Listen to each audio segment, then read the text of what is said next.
大约在6600万年以前，我们星球上的生命遭遇了一次恐怖的劫难，生态系统遭受了双重打击。大规模的火山喷发使大气充满二氧化碳，同时一个体积相当于曼哈顿的小行星撞击了地球。大气中的尘埃严重影响了许多植物的光合作用，饥饿肆虐着食草动物和捕食它们的食肉动物。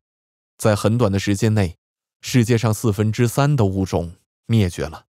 许多巨型恐龙、非翼龙、甲壳类软体动物和世代繁衍的海洋爬行动物在史前消失。恐龙看上去特别不幸，但这却是地球史上适者生存的法则，并且一直延续至今。环境在变化，将一些物种赶出舒适区，同时为其他物种创造新的机遇。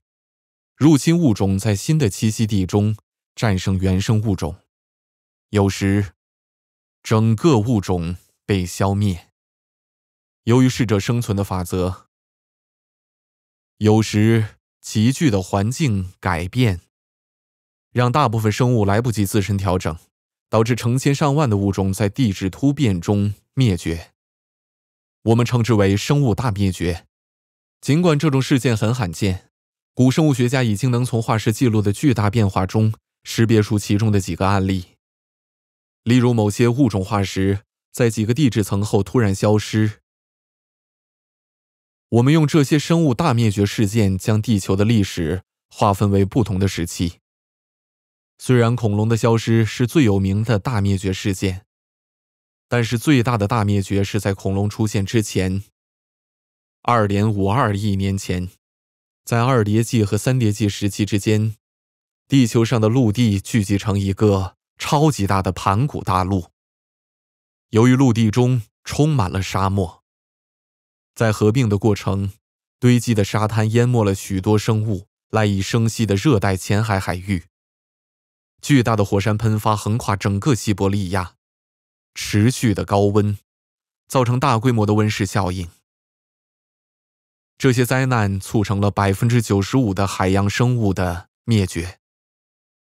陆地上二叠纪的爬行动物被我们现在熟知的恐龙所取代。然而大规模的生物灭绝并非只是遥远的过去，在过去的几百万年，地球两极巨大的冰层波动造成了海平面的上升和下降，以及气候和洋流的变化。在冰层蔓延、回退和复原的同时，有些动物能够适应这些变化，或迁移去更适合的地方。但是，其余的动物如巨型地懒、巨猎狗和猛犸象则灭绝了。这些巨型哺乳动物的灭绝与气候和生态系统的变化同步，都是由于冰层融化所致。另一个双重效应就是15万年前某些源于非洲的原始人种的进化。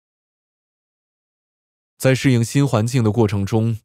他们创造新的工具和方法来采集食物和狩猎。人类也许并没有直接造成这些大型动物的灭绝，因为其中的一些动物和我们共存了数千年。但是显然今天，我们的捕食工具和方式已经变得如此有效，人类不再需要适应自然环境，而是开始改变自然环境。物种灭绝在当今生态系统背景下变成一种正常现象，但研究显示，我们今天许多生物的灭绝率高于自然生态灭绝率的几百至几千倍。人类能够大规模的灭绝生物，也能用同样的能力来阻止它的发生。通过对物种灭绝的了解，让我们认识到环境的变化对今天的影响。利用这些知识来减少我们对其他物种的影响，我们可以改变人类对自然界的影响，从如小行星撞击地球般的破坏力，转变为和谐共存的生物多样性的未来。保护和保存我们的自然，需要成为世界上每个国家、公司和社区的优先事项。如果你想知道你现在可以采取哪些具体措施来帮助实现这一目标，请访问i.tai.com Earth School。